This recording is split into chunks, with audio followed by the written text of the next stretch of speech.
सूरदास जी महाराज एक दिन कुएं में गिर गए, अंधे थे ना, कुएं में गिर गए। कुएं में गिर के वो कीर्तन करने लगे, श्री कृष्ण गोविंद हरे मुरारी, हे नाथ नारायण वासुदेव। कीर्तन करते जा रहे हैं, कीर्तन करते जा रहे हैं। भगवान तो भगवान है ना, बड़े परम भक्त थे सूरदास जी महाराज। भगवान ने ग्वाल वाल का रूप बनाया और भगवान ने ग्वाल वाल का रूप बनाकर आ गए, बाबा मेरा हाथ पकड़ लो, मैं तुम्हें कुएं से निकाल देता हूँ। सूरदास जी कहने लगे, प्रभु मुझे कहाँ पता कि आपका हाथ कहाँ है, किस तरफ है, मेरी तो आंखें नहीं हैं, मुझे पता नहीं कि आप किस तरफ खड़े हो, मैं आपको देख नहीं पा रहा हूँ, मैं आपको देख नहीं सकता, पर आप तो हमें देख रहे हो ना कि हम कहाँ खड़े हैं। मैं आपका हाथ क्या पकड़ूंगा, आप ही मेरा हाथ पकड़ लीजिए, मुझे पार लगा दीजिए। सूरदास जी ने अपना हाथ उठा दिया, कन्हैया अब आप जहाँ हैं वहां से आइए और मेरा हाथ पकड़ के मुझे इस कुएं से पार लगाइए। भगवान ग्वाल वाल का रूप धारण करके आए, हाथ पकड़ के और बाहर निकाले। सूरदास जी को भगवान का हाथ ऐसा लगा, भगवान तो कोई बच्चे के रूप में थे, पर सूरदास जी समझ गए कि ये मेरे भगवान हैं। सूरदास जी हाथ पकड़ लिए, प्रभु आपने मेरा हाथ पकड़ लिया, अब मैंने आपका हाथ पकड़ लिया, अब मैं आपका हाथ छोड़ नहीं सकता। बच्चे ने कहा, बाबा मैं तो गाय चराने वाला हूँ, आपने मेरा हाथ क्यों पकड़ लिया, मैंने आपकी मदद करी है। तब कहा सूरदास जी ने कि मैंने बहुत बच्चों को देखा है, बहुत बच्चों ने मेरा हाथ पकड़ा है, पर इस ऐसे हाथ ऐसी पकड़ किसी की आज तक नहीं देखी, ये दुनिया वालों की पकड़ हो ही नहीं सकती, ये तो मेरे गोविंद की पकड़ है। मैं समझ गया कि आप ही मुझे थामने के लिए आए हैं। और सूरदास जी भगवान का ध्यान करते करते रोने लगे। तब भगवान ने सूरदास जी का हाथ छुड़ाया और छुड़ा करके जाने लगे। सूरदास जी ने कहा, हाथ छुड़ाए जाते हो, हाथ छुड़ाए जाते हो, प्रेम छुड़ा के जाओ। हे कन्हैया हाथ छुड़ाए जाते हो, कभी हाथ छुड़ाना आसान है, दिल से निकलकर बताओ, दिल से निकलकर दिखाओ तो जाने कि तुम भगवान हो। सूरदास जी चुनौती देते हैं कि मैं तुम्हें मर्द समझूंगा तब जब तुम मेरे दिल से निकलकर दिखाओ। हाथ से छुड़ाकर, हाथ छुड़ाकर तो जा रहे हो, दिल से निकलकर दिखाओ तो जाने कि तुम भगवान हो। अर्थात सूरदास जी इस कोटि के भक्त थे, इस कोटि के प्रेमी थे कि भगवान से कहते हैं कि तुम दिल से निकलकर तो दिखाओ, हिम्मत हो तो निकल कर दिखाओ। भक्त के हृदय में भगवान यदि आकर बैठ जाए तो भगवान की हिम्मत नहीं कि वो भक्त की इच्छा के बिना हृदय से निकल जाए। एक तो जल्दी से बैठता नहीं दिल में, और बैठ जाए तो फिर निकलता नहीं। तो भगवान ज्ञान मार्ग से प्राप्त नहीं होते, ज्ञान मार्ग से चलोगे तो अहंकार आ सकता है, फिसल सकते हो। भक्ति मार्ग सबसे सहज और सरल है, इसलिए कौन सा मार्ग अपनाना चाहिए, कौन सा मार्ग, भक्ति मार्ग। सबसे सरल और सबसे सहज मार्ग है भक्ति मार्ग। अच्छा भक्ति करना हो तो क्या करना पड़ेगा, भक्ति किसे कहते हैं, गुरु जी कहते हैं भक्ति किया करो। भक्ति क्या है बताओ मेरी माँ, भक्ति किसे कहते हैं, भक्ति शब्द कैसे बना, भज सेवायाम धातु से भक्ति बनती है। भक्ति का अर्थ है सेवा, क्या है, सेवा। भक्ति किसे कहते हैं आज मैं आपको बहुत सरल भाषा में समझाऊंगा। आप जहां हो वहीं रहो, पत्नी हो पत्नी रहो, माँ हो माँ रहो, पिता हो पिता रहो, डॉक्टर हो डॉक्टर रहो, किसान हो किसान रहो, व्यापारी हो व्यापारी रहो, जहां हो वहीं रहो। परंतु उस काम को करते समय ये भाव बने कि ये काम मेरा नहीं, ये काम भगवान का है ना मैया जी। कार्य मेरा नहीं है, कार्य गोविंद का। अब एक डॉक्टर थे भाटापारा में, वो सुबह सुबह माला जपते थे, रोज माला जपते, सीताराम सीताराम सीताराम सीताराम सीताराम। अचानक उनके द्वार पर एक मरीज आ गया, दिल का दौरा पड़ा था। डॉक्टर साहब जल्दी निकलो, अटैक आया है, जल्दी से निकलिए, दवाई दीजिए, क्या दवाई देनी है। डॉक्टर साहब बोले थोड़ा रुको, अभी मेरी माला चल रही है, अभी मेरी माला चल रही है, सीताराम सीता। मरीज बाहर तड़प रहा है और डॉक्टर क्या जप रहे हैं, माला जप। तो डॉक्टर का ये माला जपना पुण्य हो रहा है या पाप? बोलो। भगवान का नाम लेना भी पाप हो गया कि नहीं? कब? जब आप अपने कर्म को छोड़ देते हैं। यदि अपने कर्म को छोड़कर आपने भगवान का भजन किया तो वो भजन पाप होगा। किस प्रकार? जैसे डॉक्टर मरीज की सेवा छोड़कर माला जपने में लगा है। अब डॉक्टर को यहाँ कौन सी दृष्टि रखनी चाहिए? अब डॉक्टर का परम कर्तव्य है कि वो क्या करे, मेरी माँ सेवा करे। अच्छा, मरीज की सेवा ना करे, मरीज के रूप में आज मेरे घर भगवान आए हैं, मैं भगवान की सेवा कर रहा हूं, मैं भगवान की दवाई कर रहा हूं, ये भाव से डॉक्टर इलाज करे उस मरीज का, तो उसका यही भजन है, यही भक्ति, यही से ईश्वर प्रसन्न होगा। माला जपने से तुम अपना धर्म छोड़ दोगे, अपना कर्म छोड़ दोगे, फिर बचा ही क्या? अब हमारी माताएं, आप पत्नी हो, पत्नी का धर्म है पति की सेवा करना। अब वो पति की सेवा छोड़ के मंदिर में लाइन पे खड़ी है लोटा जल का लेके, यहाँ पति ऑफिस में जाने को लेट हो रहा है, अपने काम पे लेट हो रहा है, और वो मैया वो जल चढ़ाने खड़ी है।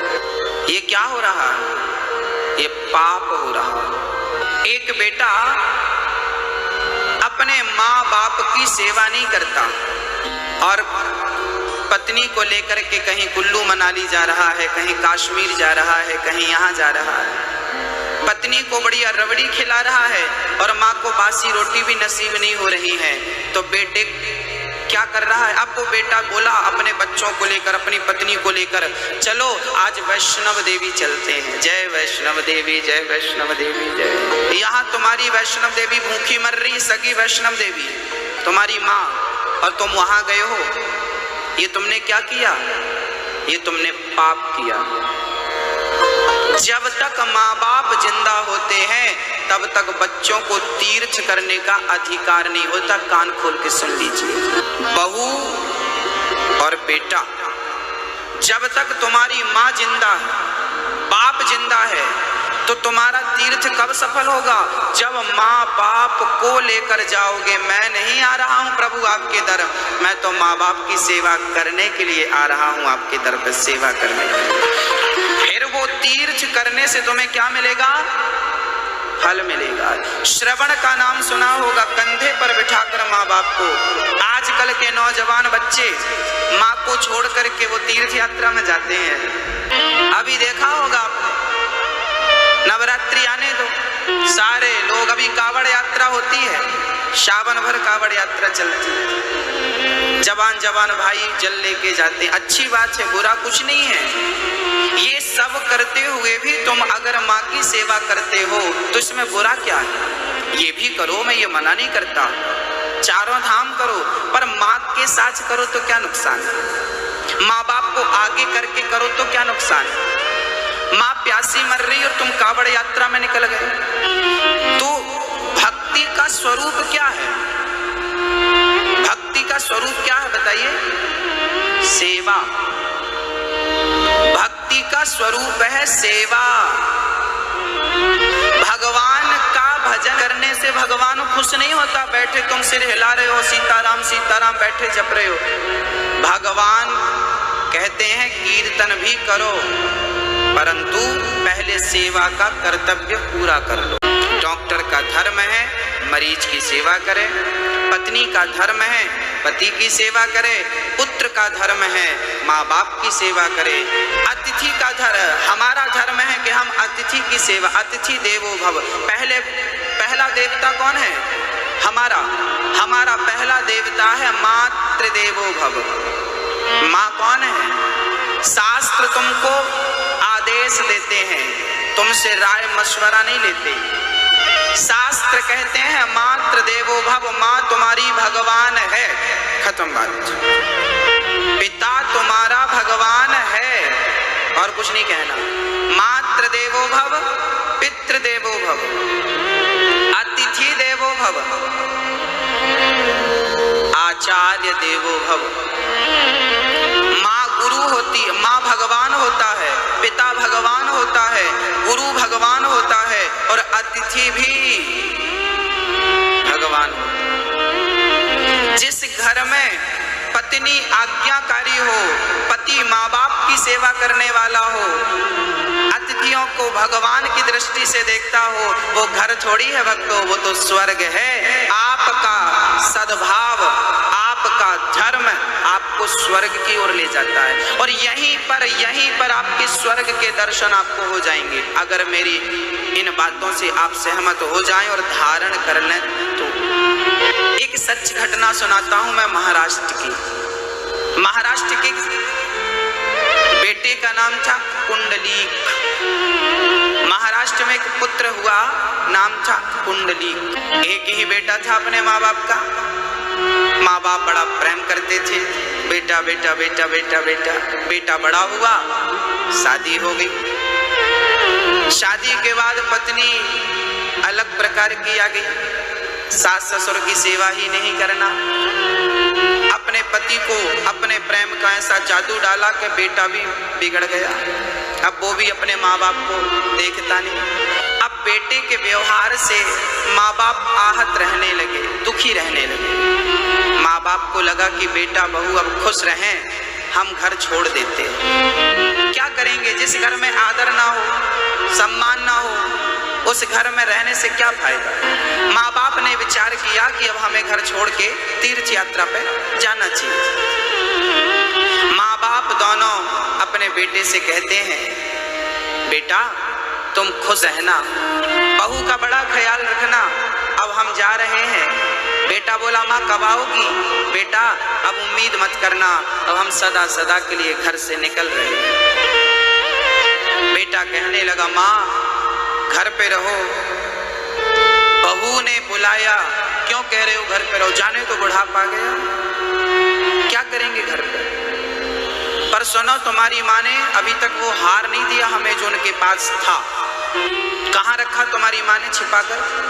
पूछो माँ से कि जा रही हो तो कम से कम हार तो देती जाओ जो उनके पास था। बेटे ने कहा कि मैं माँ से पूछूंगा कि माँ तुम हार तो बड़ा बुरा लगेगा, एक तो माँ जा रही है और मैं उनसे सोना चांदी मांगू। बेटे ने नहीं कहा तो पत्नी ने कहा, एक काम करो आप भी जाओ साथ में। इनके झोले को चेक करना, ये जरूर अपने झोले पे भर के ले जा रही है सोना चांदी। जहां तुम्हें मौका मिले तो इनके झोले से निकाल कर वापस आ जाना। पति बोला ठीक है। माँ से बोला, माँ मैं भी आपके साथ तीर्थ यात्रा पे चलता हूँ, आपकी सेवा करूँगा। माँ बाप बोले, बड़ा अच्छा चलो। माँ बाप चल पड़े। चलते चलते काशी पहुंच गए। गंगा के किनारे एक धर्मशाला में माँ बाप ठहरे। कुंडलीक भी मौका देखता था कि कब झोले पे हाथ डालने का मौका मिले, पर मौका मिला नहीं। माँ बाप रात्रि को सो गए, विश्राम कर रहे थे। तभी कुंडलीक एक झोले का पूरा सामान निकाल के देखा, कुछ मिला नहीं। बाहर आया तो उसने देखा कि काली सी स्त्री अभी अभी गंगा जी से निकल कर गई है और पास में एक संत जी बैठे थे। उन संत जी का दर्शन करते ही वो सांवली सी स्त्री, काली सी स्त्री बिल्कुल गोरी होकर के, सुंदर होकर वापस आई। कुंडलीक ने रोका, रुको रुको रुको, आप कौन हो? स्त्री ने कहा कि मेरा नाम गंगा है, मैं गंगा हूं। आप गंगा मैया हो? हाँ हाँ गंगा मैया, तुम मैया कहते हो? हाँ। तो माँ आप तो अभी काली थी, अभी गोरी हो गई थी तो वस्त्र बड़े गंदे थे, आई तो वस्त्र बड़े स्वच्छ हो गए। गंगा मैया मुस्कुराने लगी। गंगा मैया को मुस्कुराता देख कुंडलीक ने पूछा, माँ आपकी मुस्कान में कुछ राज छिपा है, मुझे बताओ कि आप मुस्कुरा क्यों रही हो। तब गंगा मैया बोली, बेटा जब से तू इस गंगा के तट पर आया है ना, तब से मैं काली हो गई हूँ, गंदी हो गई हूँ। क्यों? मेरे आने से? हाँ। और जब मैं ऐसे संतों का दर्शन करती हूँ ना, तो मैं निर्मल हो जाती हूँ, स्वच्छ हो जाती हूँ। कुंडली को बोला, माँ मैं कुछ समझा नहीं।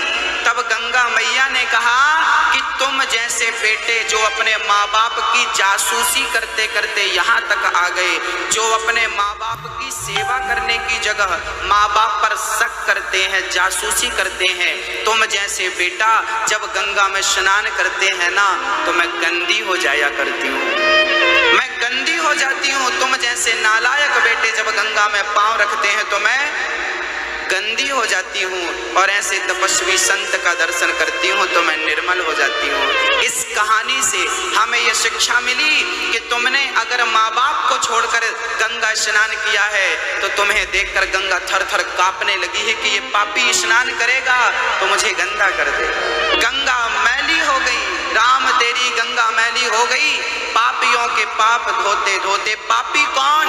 वही तो पापी हैं जिनकी माँ घर पे प्यासी मर रही है और बेटा हर हर गंगे कर रहा है, वही तो पापी है।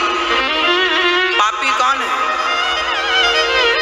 जो माँ बाप की सेवा नहीं करते वो पापी होते हैं। उस दिन से कुंडली ने गंगा माँ का दर्शन किया, बुद्धि पवित्र हो गई, माँ के चरणों में गिरा, और आज उसे समझ में आया कि माँ बाप से बड़ा कोई भगवान नहीं होता। और कुंडली ने फिर माँ बाप की सेवा करनी शुरू की, अपने घर ले गया और बाद में पत्नी को छोड़कर अपने माँ बाप की सेवा में ऐसा डूबा कि एक दिन भगवान उसके द्वार पर आ गए। तो भगवान बोले, बेटा कुंडली तुमने माँ बाप की इतनी बढ़िया सेवा की है, मैं आपकी सेवा से बड़ा प्रसन्न हुआ हूँ, तुम्हारा दर्शन करना चाहता हूँ। तो कुंडली ने वहां पर ईंट रखी थी, ईंट फेंक दी, बोले इस पर खड़े हो जाओ, आसन है, अभी मैं माँ की सेवा में बिजी हूँ, सेवा हो जाएगी तो मैं आपसे आकर मिल लूंगा। भगवान खड़े रहे, रुक्मणी जी खड़ी रही, कमर पे हाथ रखे रहे, और बस जब माँ बाप की सेवा से निवृत्त हुआ तो कुंडलीक ने भगवान का दर्शन किया। भगवान का दर्शन करके चरणों में गिर पड़ा। भगवान बोले, बेटा तुम्हें क्या चाहिए? तुमने माँ बाप की सेवा की है तो मुझे बैकुंठ से तुम्हारे घर आकर तुम्हें दर्शन देना पड़ा, क्योंकि तुमने सेवा इस प्रकार से की है। माँ बाप की सेवा करोगे तो भगवान खुद चलकर आएगा, भगवान के दर पे तुम्हें जाकर दर दर की ठोकर नहीं खानी पड़ेगी। भगवान ने कहा, बेटा कुंडली तुझे क्या चाहिए? कुंडली ने कहा, प्रभु इस रूप में आप सदा यहीं खड़े होकर तमाम भक्तों को दर्शन देकर कृतार्थ करते रहें, मैं आपसे यही वरदान चाहता हूँ। उसके बाद वो भगवान आज तक खड़े हैं, कलयुग की घटना है और आज तक खड़े हैं। उन भगवान को आजकल विट्ठल भगवान कहते हैं। बोलिए विट्ठल भगवान की। विट्ठल विट्ठल विट्ठला पांडुरंग विट्ठला। महाराज जैसे वृंदावन में बिहारी जी हैं, ऐसे महाराष्ट्र में विट्ठल भगवान है। विट्ठल भगवान आज भी कमर पे हाथ रख के खड़े हैं, आज भी उसी स्थान पर खड़े, आज प्रत्यक्ष देख सकते हैं। माँ बाप की सेवा करने वाले भक्त को दर्शन देने के लिए विट्ठल भगवान आए थे। तुम कहाँ ढूंढ रहे हो भगवान को? बोलो, कहाँ ढूंढ रहे हो? कहाँ है भगवान? तुम्हारी माँ चलता फिरता भगवान, पिता चलता फिरता भगवान, खाता पीता भगवान। उस भगवान की सेवा नहीं कर पाए जो खाता है, जो खाता ही नहीं उसको 56 भोग खिलाते, खाओ खाओ तो कई बार भगवान हमारे लिए राह बताने के लिए स्वयं भगवान अवतार लेकर आ जाते हैं। सुदामा जी जब द्वारिका गए तो रास्ता भटक गए द्वारिका जाने में सुदामा जी, तो भगवान गाड़ी वाले बनकर आ गए। बाबा द्वारिका जा रहा हूं, चलोगे? हाँ हाँ चलूंगो। तो गाड़ी में बैठो, बैठ गए। अब भगवान गाड़ी हाँक रहे हैं और सुदामा जी पीछे बैठे हैं। ये अवतार भगवान ने सुदामा के लिए, इसकी थोड़ी गिनती है 24 अवतारों में, इसलिए लिखा है अनेक रूप रूपाय विष्णवे प्रभु विष्णवे। भगवान कहाँ नहीं है? अरे माँ आपके बाजू में जो बैठा है, जो कथा सुन रहा है, हो सकता है वह मेरे कृष्ण ही इस रूप में आकर बैठे हैं। भगवान कहाँ नहीं? मैं जंगल में रास्ता भटक गया, मुझे रास्ता बताने अचानक कोई आ गया, वो कौन था मैं पहचाना नहीं, वो विषय अलग है। थे भगवान। इसलिए सब में भगवान की भावना रखिए। सी राम मैं सब जग जाने, करहूं प्रणाम जोरी जुग पानी। सब में ईश्वर का दर्शन करने का भाव रखिए।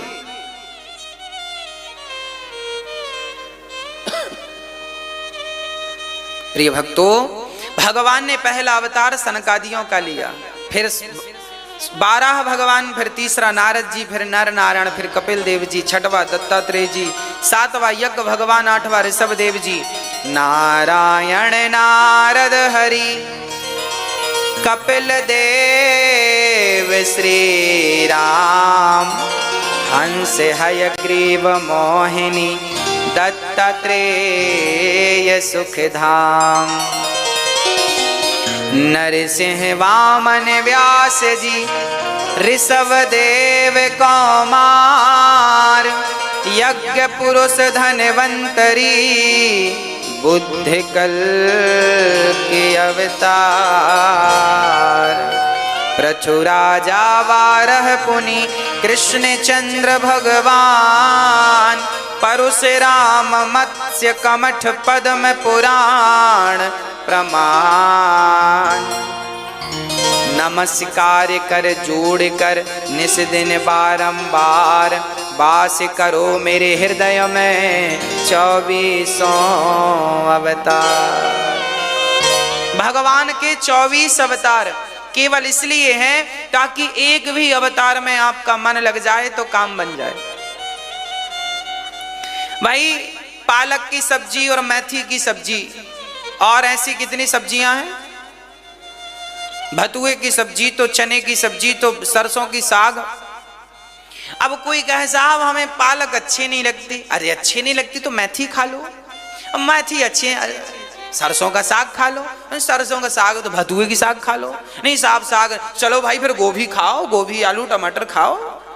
नहीं साहब गोभी भी अच्छी नहीं लगती, अरे कोई बात नहीं, गोभी नहीं खाओ तो और भी सब्जियां, करेले की सब्जी खाओ।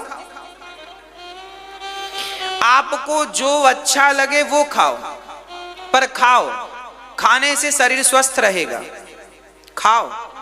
ऑप्शन बहुत सारे। उसी प्रकार हमारे यहाँ भगवान ने 24 अवतार धारण किए, तुम्हें जो अच्छा लगे उनके चरण पकड़ लो, भवसागर से पार हो जाओगे। राम जी अच्छे लगे तो राम जी, कृष्ण जी अच्छे लगे कृष्ण जी, दुर्गा मैया अच्छी लगे दुर्गा जी, 12 भगवान अच्छे लगे 12 भगवान के चरण पकड़ लो, जो अच्छे। नरसिंह भगवान अच्छे लगे नरसिंह के चरण पकड़ लो, हनुमान जी अच्छे लगे हनुमान जी के पांव पकड़ लो, दुर्गा जी अच्छी लगे दुर्गा जी के पांव, शंकर जी अच्छे लगे शंकर जी के पांव पकड़ लो, वामन भगवान के, कपिल देव जी के, पृथु भगवान के, बलराम जी के, परशुराम जी के, नरसिंह भगवान के, हरि अवतार के, व्यास जी के, कोई भी अवतार, एक अवतार के चरण पकड़ लो, एक का चिंतन कर लो, जो तुम्हें मन को भाए उनका चिंतन कर लो, उसी से भवसागर से पार हो जाओगे। ऑप्शन है आपके यहाँ, वैरायटियां अनेक। कौन अच्छा लग रहा है आपके, आपके मन को जो भाए। कुछ लोगों के मन को भगवान कृष्ण भाते हैं तो कुछ लोगों के मन को भगवान राम भाते हैं, अपनी अपनी मन पसंद भाई, ठीक है। जो अच्छा लगे खाओ, जो अच्छा लगे ठाकुर जी का नाम जपो। 24 अवतार इसलिए लिए ताकि आप किसी एक में मन लगाएं तो आपका कल्याण हो जाए। आपके कल्याण के लिए भगवान ने देखो अपने आप को 24 रूपों में प्रकट किया। इसलिए भगवान के चरणों में समर्पण कर देना चाहिए। और जब समर्पण कर दिया तो घबराने की बात नहीं है ना। नारद जी महाराज व्यास जी के पास आए। व्यास जी महाराज से कहते हैं आप उदास क्यों हैं? व्यास जी ने कहा मैंने 17 पुराण लिख दिए, शांति नहीं मिली। नारद जी ने कहा भागवत की रचना कीजिए। नारद जी ने अपनी पूर्व स्मृति सुना दी। मैं ब्रह्मा का पुत्र था, मेरे पिता ने कहा जाओ सृष्टि करो, मैंने मना कर दिया तो मेरे पिता ने मुझे श्राप देकर दासी पुत्र बना दिया। मैंने भी श्राप दिया जाओ तुम्हारी पूजा नहीं होगी। 12 कल्प में 3 कल्प होते हैं, ब्रह्म कल्प, 12 कल्प और पद्म कल्प, जिसमें कि 12 कल्प में ब्रह्मा जी की पूजा नहीं होती, केवल पुष्कर में पूजा होती है। पुष्कर में मंदिर है। ये पूजा ब्रह्मा जी की क्यों नहीं होती? क्योंकि नारद जी ने श्राप दिया था। ब्रह्म वैवर्त पुराण के अनुसार हम बोल रहे हैं। अब नारद जी को पिता के श्राप के कारण दासी पुत्र बनकर आना पड़ा। पर इनके यहाँ कुछ संत आए। ये संत कौन थे? सनकादि ही संत बनकर आए, सनक सनंदन सनातन सनत कुमार। और इनकी सेवा करी तो संत कृपा से इन्होंने मंत्र पाया, उस मंत्र का जाप किया। और जब इनकी माँ समाप्त हो गई तो माँ का संस्कार इत्यादि करके और जंगल में जाकर पूरा जीवन उस मंत्र के जाप में लगाया।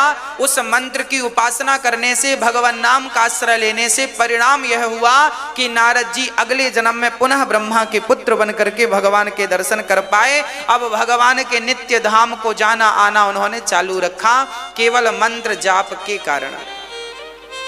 व्यास जी से कहा आपने भागवत की रचना नहीं की, इसलिए आपको शांति का अनुभव नहीं हो रहा।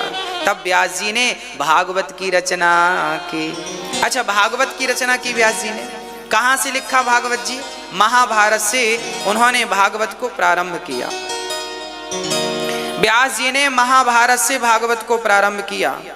भागवत एक अद्भुत, महाभारत एक विशाल ग्रंथ है और महाभारत से ही भागवत की शुरुआत की है व्यास जी महाराज ने। क्या लिखा? महाभारत का कौन सा प्रसंग प्रारंभ में लिखा? सुनिएगा। महाभारत का वो प्रसंग जिसे सुन करके मन में विश्वास उत्पन्न होता है। महाभारत का युद्ध 2 पक्षों में लड़ा गया, पांडव और कौरव। भगवान श्री कृष्ण ने किसका साथ दिया? मैया जी, ओ मेरी मां, महाभारत में भगवान कृष्ण ने किनका साथ दिया? पांडवों का ही क्यों दिया? कौरवों का क्यों नहीं दिया? जबकि कौरव दुर्योधन जो थे ना, भगवान श्री कृष्ण के समधि थे संबंध में, पर भगवान ने अपने समधि का साथ नहीं दिया, भगवान ने अर्जुन का साथ दिया। क्यों? क्योंकि भगवान हमेशा उनका साथ देते हैं जिनके विचार, जिनकी बुद्धि अच्छे निर्णय लेती है, अच्छे होते हैं। कौरव गलत था, दुर्योधन गलत था। दुर्योधन पराई स्त्री को निर्वस्त्र करना चाहता था द्रौपदी को भरी सभा में। अब सोचो कि जो व्यक्ति पर स्त्री को निर्वस्त्र करने की सोच रखता हो, इस सोच वाले का सपोर्ट भला भगवान कैसे करेंगे? भगवान साथ क्यों देंगे? अरे भगवान तो छोड़ो, दुर्योधन हमारे पास आता और कहता कि अनिरुद्ध जी आप हमारी सेना में चलो, तो हम ना जाते, हम ही ना जाते, हम दुर्योधन का साथ बिल्कुल ना देते। साथ तो पितामह भीष्म को भी नहीं देना चाहिए था, साथ तो गुरु द्रोणाचार्य को भी नहीं देना चाहिए था, परंतु दिया, उनकी मजबूरियां थी। इसलिए मैं आपको आज एक बात और कहूंगा कि जीवन में फ्री में किसी से कुछ मत ले लेना।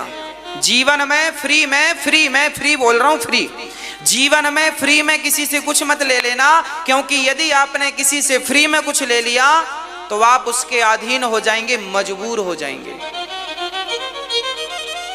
इतिहास के पन्नों में यह भरा पड़ा है। गुरु द्रोणाचार्य गरीब थे, उन्होंने जाकर दुर्योधन तो बाद में आया, पितामह भीष्म ने उन्हें बच्चों को पढ़ाने के लिए रखा था, गुरु द्रोणाचार्य को। और गुरु द्रोणाचार्य ने चूंकि हस्तिनापुर का नमक खाया था, हस्तिनापुर की रोटी खाई थी, तो गुरु द्रोणाचार्य बगावत कर नहीं सकते थे। इसलिए नहीं कर सकते थे कि यदि वो पांडवों की तरफ चले जाते तो फिर नमक हरामी हो जाती। और शास्त्र ये कहता है कि रोटी जहां खाते हो गुण भी उसी के गाना चाहिए, नहीं तो नमक हराम कहलाओगे। इसलिए गुरु द्रोणाचार्य जी जानते थे कि मैंने दुर्योधन की रोटी खाई। अच्छा, गुरु द्रोणाचार्य बस नहीं, दानवीर कर्ण भी फंसे पड़े थे। दानवीर कर्ण को भी लोग कहते थे शूद्र पुत्र है, शूद्र पुत्र है। बाद में दुर्योधन ने कहा मैं फलानी जगह का तुम्हें राजा बनाता हूं, लो राजा बना दिया। अंग देश का राजा, अंग देश का राजा कर्ण राजा बन गए। अच्छा, कर्ण को राजगद्दी किसने दी? दुर्योधन ने दी। अब दुर्योधन ने जब सत्ता दी है तो दुर्योधन के मार देने से गांव की रक्षा होती है तो परिवार को मार दो। एक गांव को नष्ट कर देने से यदि जिला की रक्षा होती है तो एक गांव को नष्ट कर दो। एक जिला को नष्ट कर देने से एक राज्य की रक्षा होती है तो उस जिला को नष्ट कर दो। एक राज्य को नष्ट कर देने से एक देश की रक्षा होती है, उस राज्य को नष्ट कर दो। और एक देश को मिटा देने से संपूर्ण पृथ्वी की रक्षा होती है तो उस देश को मिटा देना चाहिए। ये विदुर नीति में लिखा, विदुर जी कह रहे हैं। पर इनकी ज्ञान की बात दुर्योधन और धृतराष्ट्र की समझ में नहीं आई, समझ में ही नहीं आई। क्या कहें भक्तों, कहने का अर्थ यह है कि आप लोग भी प्रयास किया करो कि अपने घर पे होने वाले महाभारत को रोक लो, रोक लीजिए। अपने घर में होने वाले हर अपवाद को, विवाद को, झगड़े को, लड़ाई को, कलह को रोक लो, नहीं तो परिणाम भयानक होता। दुर्योधन तो बड़ा टेंशन में था, पर पांडव बिल्कुल आनंद से रहते थे। पांडवों के साथ कौन थे? बोलो मेरी मां। भगवान कृष्ण पांडवों के साथ क्यों थे? क्योंकि पांडव सदा धर्म का पालन करते थे और दुर्योधन कभी भी धर्म का पालन, याद रखना, अधर्म पर चलने वाला कितना भी पावरफुल क्यों ना हो जाए, पर धर्म पर चलने वाली की ही विजय होगी। ये महाभारत के युद्ध से हम सबको शिक्षा मिली, प्रेरणा मिली। अधर्म, असत्य, झूठ कितना भी पावरफुल क्यों ना हो, पर हिम्मत मत हारना, जीत तो सत्य की ही होनी। और सांवरा जब मेरे साथ है फिर डरने की जरूरत कहां है। जब भगवान आपका हाथ पकड़ लेंगे तो फिर आपको डरने की जरूरत नहीं है। तो महाभारत का युद्ध पूरा हुआ, दुर्योधन की जंघा तोड़ दी भीम भैया ने। जंघा टूटी तो मौत को पुकारने लगा, मौत आ जाती तो मर जाता, पर मौत भी जल्दी नहीं आती। दुर्योधन के मित्र अश्वत्थामा आ गए और अश्वत्थामा ने कहा मित्र बताओ मैं आपकी क्या मदद करूं। दुर्योधन ने कहा मैं पांडवों को मरा हुआ देखना चाहता हूं, यही मेरी अंतिम इच्छा है। मेरी अंतिम इच्छा है मैं पांडवों को मरा हुआ। रात्रि के 12 बजे अश्वत्थामा पांडवों को मारने चल पड़े। अच्छा, दुर्योधन के कहने पर गुरु द्रोणाचार्य के बेटे अश्वत्थामा, अरे गुरु पुत्र हो, विचार तो रखो। हमें लगता है महाभारत के जो योद्धा थे कौरव पक्ष के, ये विचारशील लोग नहीं थे, सही गलत में भेद नहीं जानते। अब देखो, चलो गुरुजी ने तो नमक खाया था तो साथ दे दिया, पर ये अश्वत्थामा ये रात के 12 बजे अधर्म करने जा रहा है, जबकि युद्ध का नियम था कि योद्धा से तब ही लड़ना जब वो आपके सामने अस्त्र शस्त्र लेकर खड़ा हो।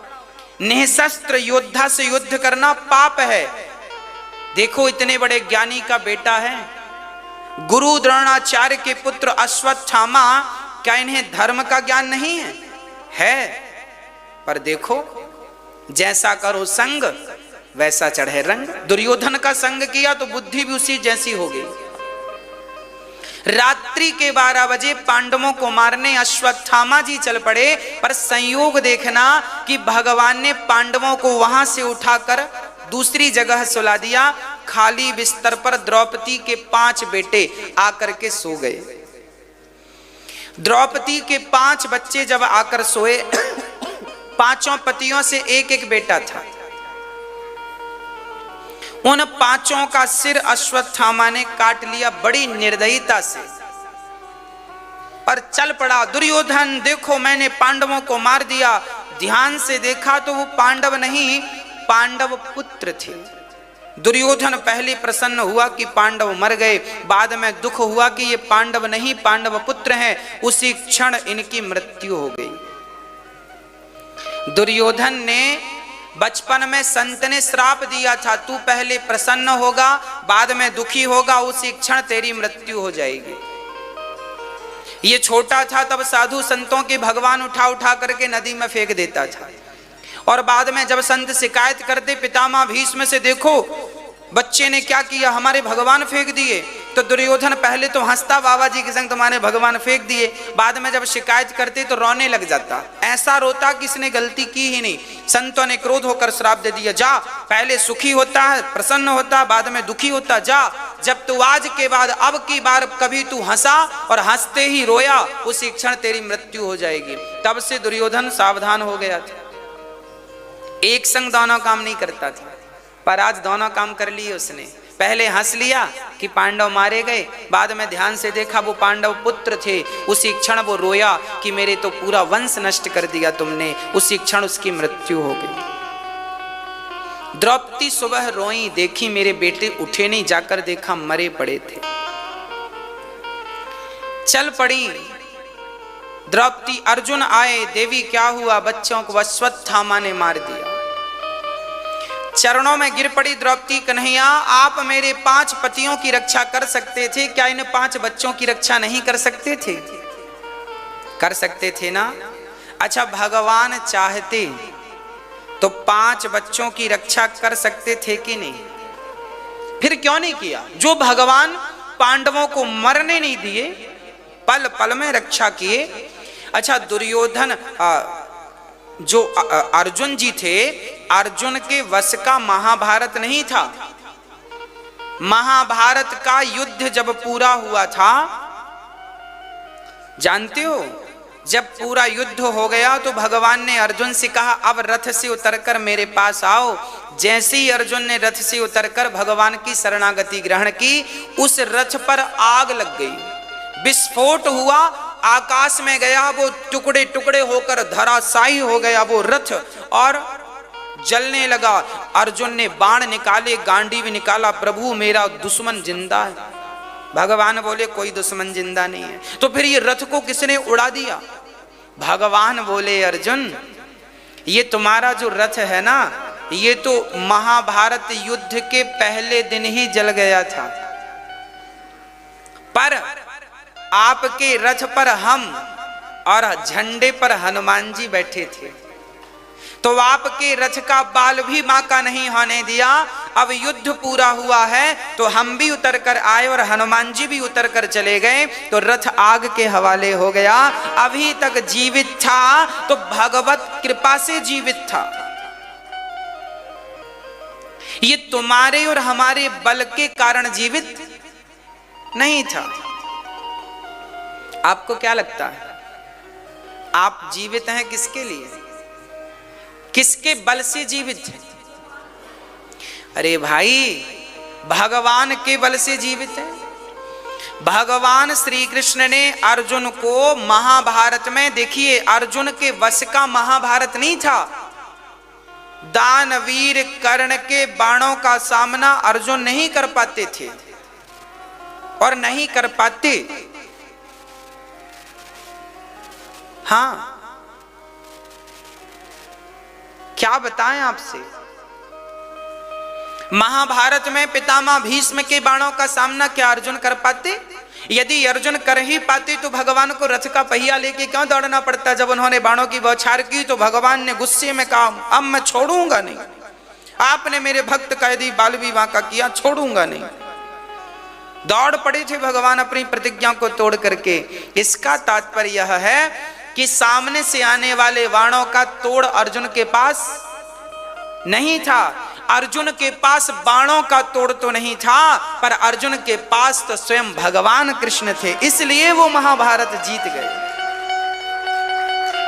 आपके पास भले किसी बात का जवाब ना हो, पर आपके पास यदि जवाब में कृष्ण है,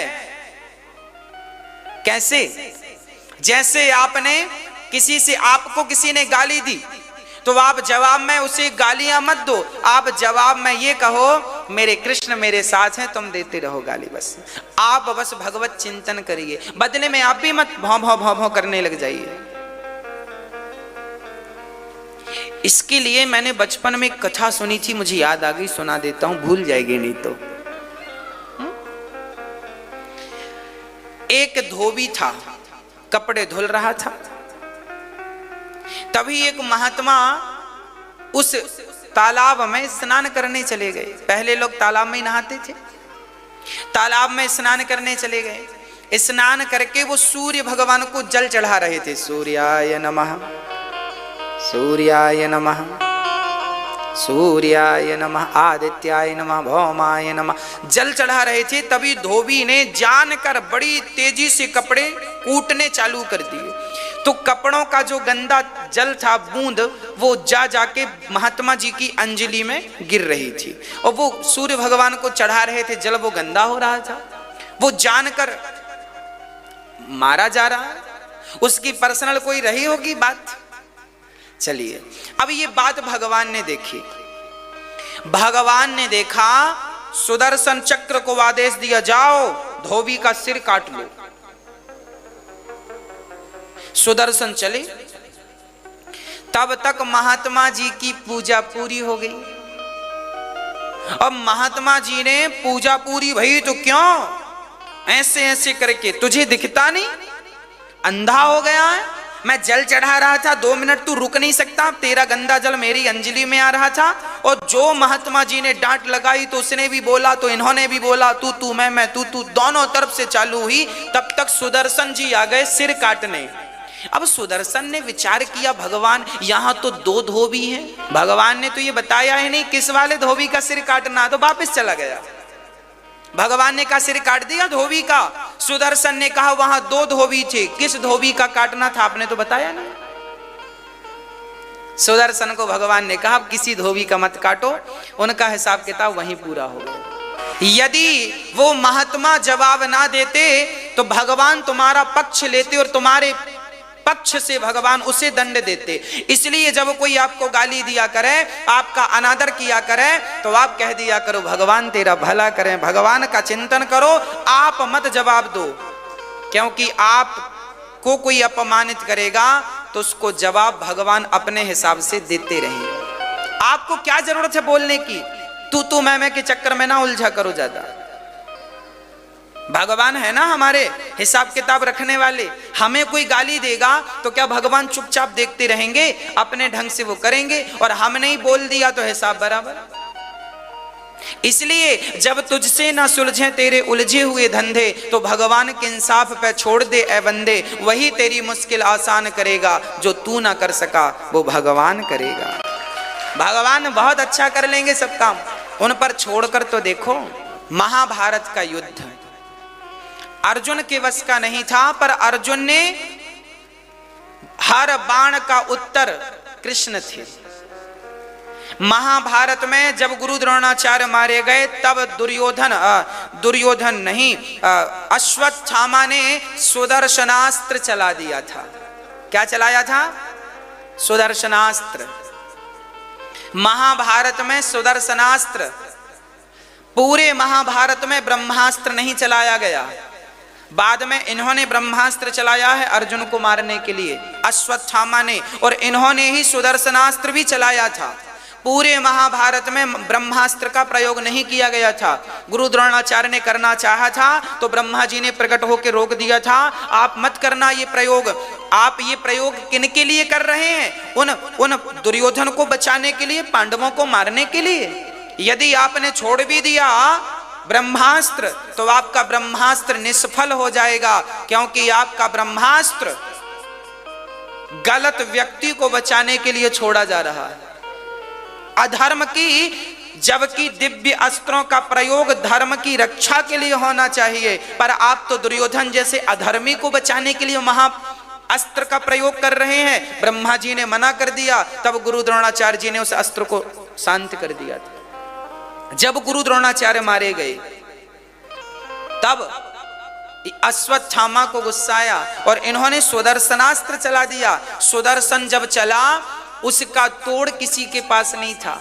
पूरी सेना मरने लगी पांडवों की और बड़ी तेजी से आग उगलने लगा। तब पांडव गए, भगवान से कहा प्रभु इसका क्या तोड़ है? अर्जुन बोले हम तुम गए काम से। भगवान कहे कुछ ना करो, दोनों हाथ जोड़ के खड़े हो जाओ, सब की सब इसका यही तोड़ है, इसे प्रणाम कर लिया जाए तो ये शांत हो जाता। पर भीम भैया मानने को तैयार नहीं, वो तो बाण पे बाण छोड़े जा रहे हैं, मैं कम हूं क्या? और सुदर्शन बढ़ने लगे भीम भैया की तरफ, और भीम भैया बस मरने ही वाले थे, सुदर्शन से पंगा ले रहे हैं, समझा रहे हैं भगवान मान जाओ, हाथ जोड़ लो, हाथ जोड़ लो, हाथ जोड़ लो। जोड़ा नहीं, सुदर्शन सिर काटने वाला था, अंत में गदा रख के हाथ जोड़ा, सुदर्शन बिल्कुल शांत हो गए। कहने का तात्पर्य क्या है? हाँ, हाथ जोड़ने से काम बन जाए तो हाथ जोड़ लो। क्यों अपना मुंह चला रहे हो? क्यों अपने अस्त्र शस्त्र जबरदस्ती चला रहे हो जब इससे काम हो रहा है? इसलिए कहा करता हूं घर के बाहर निकला करो या घर में रहा करो, कोई अपमान करे कोई सम्मान करे, भैया राम राम, आप तो हाथ जोड़ती चलो, क्योंकि जो सामने से तुम पे अस्त्र शस्त्र फेंके जा रहे हैं ना, उनका तोड़ केवल हाथ जोड़ना है। हाथ जोड़ लो, काम बन जाएगा। इसलिए यूं ये मुद्रा भगवान को बड़ी प्रिय है। आज पूज्य श्री अनिरुद्धाचार्य जी महाराज ने हम सभी लोगों को बहुत ही उत्तम एवं शिक्षाप्रद कथा सुनाई है। आशा करता हूं कि इस शिक्षाप्रद कथा से हम सभी लोग कुछ न कुछ शिक्षा अवश्य ग्रहण करेंगे और अपने जीवन को सुखी और सात्विक बनाने का प्रयास करेंगे। मित्रों, अगर आपको यह शिक्षाप्रद कथा पसंद आई हो तो वीडियो को लाइक करें और अधिक से अधिक लोगों को शेयर भी करें, जिससे और भी लोग महाराज जी की इस शिक्षाप्रद कथा से शिक्षा लेकर अपने जीवन को सुखी बना सकें। मित्रों, अगर आपने अभी तक हमारे चैनल को सब्सक्राइब नहीं किया है तो हमारे चैनल को तुरंत सब्सक्राइब भी कर लें, जिससे आपको नोटिफिकेशन के माध्यम से महाराज जी के शिक्षाप्रद कथा तुरंत प्राप्त हो सकें। मित्रों, तो कल फिर किसी शिक्षाप्रद कथा के साथ आप लोगों के समक्ष प्रस्तुत होंगे। तब तक के लिए जय श्री राधे।